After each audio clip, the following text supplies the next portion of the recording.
د یوې کونډې ښځې د زړه خواله یوه مېرمن چې ریم النعیمي نومیږي د خپل خاوند تر وفات وروسته یې یوه رساله د یا قواریر رفقا برفیق العمر تر عنوان لاندې لیکلې ده.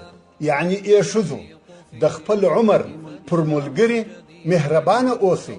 او دا په خپله رساله کې وایي: ای مېرمنې، ای د خپل خاوند ملګري، ای د خپل خاوند سکون او آرامه، ای هغه څوک چې الله جل جلاله دغه خاوند درکړی دی او د دغه خاوند په سبب یې د جنت ټولې دروازې تا ته خلاصې کړي دي.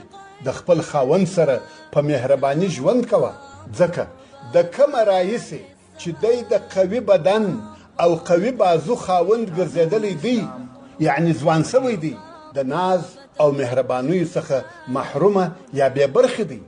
د خپل خاوند سره نرمه اوسه، ځکه ده په خپلو پخوانیو فکرونو کې ستا غېږ یو مهربانه عالم باله.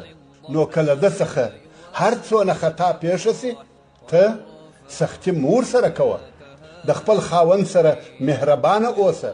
که د ژوند سختۍ پر راغلې او په لاس کې څه نه وه، ته خپلې غوښتنې مه ډېروه. پام کوه چې ستا په خبرو کې داسې اشارې او کنایې نه وي چې دی د هغو په اورېدلو سره دا احساس وکړي چې دی تر بل چا کم دی او ستا غوښتنې یې نه دي در پوره کړي. خورې تل پر خپل خاوند مهربانه اوسه، خاصتا په هغه وختونو کې چې خاوند دې کور ته راسي او پر مخ یې د چرت او فکر د هم او غم علامې ښکاره وي، یا ستا او د ده ترمنځ اختلاف پیښ سوی وي او تا بې پروایي ورسره کړې وي، یا د ګیلې او تانې ورته بیان کړي وي. په دغه وخت کې پر خپل خاوند ډېره مهربانه اوسه، ځکه ده لره په ټوله دنیا کې بې له تا بل څوک نسته. خورې د ده سخت طبیعت او بې پروایي هیر کړه، ځکه هر څومره چې نارینه قوي وي، خو کله چې ته په خپل ځیګر پورې ونیسې، دی لکه د مور د نس ماشوم داسې دی. کله چې د خاوند ناروغه وي، پر خپل خاوند مهربانه اوسه. دا باید درته معلومه وي چې د مېرمنې دپاره سختې ورځې او سخت وختونه د دې د خاوند د ناروغۍ وختونه دي، ځکه په دغه وخت کې یې هم د خاوند طبیعت سختیږي او هم یې غوښتنې ډېرېږي. خو ته باید په دغه وخت کې وفاداره مېرمن او د مهربانه زړه خاونده واوسې. خورې پر خپل خاوند او د ده پر غرور مهربانه اوسه. کله چې ستا خاوند ستا په حق کې ظلم یا کوتاهي وکړي، بیا وروسته پر دغه خپل کار پښیمانه وي، خو دی نه پوهېږي چې څنګه عذر درته وکړي.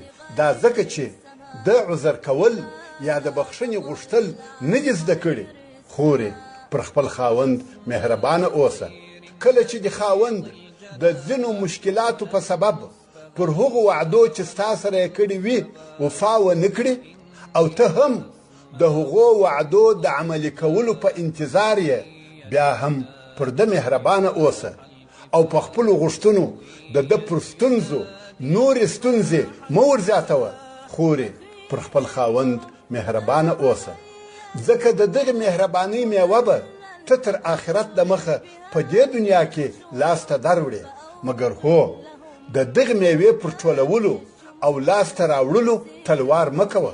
خورې پر خپل خاوند تر هغې ورځې د مخه مهربانه اوسه چې د ابد دپاره سفر در څخه کوي، ځکه هغه وخت به بیا پر دغه خپل سخت طبیعت پښیمانه یې، او دا به دې آرزو وي چې کله به یې ووینې او آواز یې واورې، خو وخت به تر وخت تیر. تعلیم الاسلام رادیو.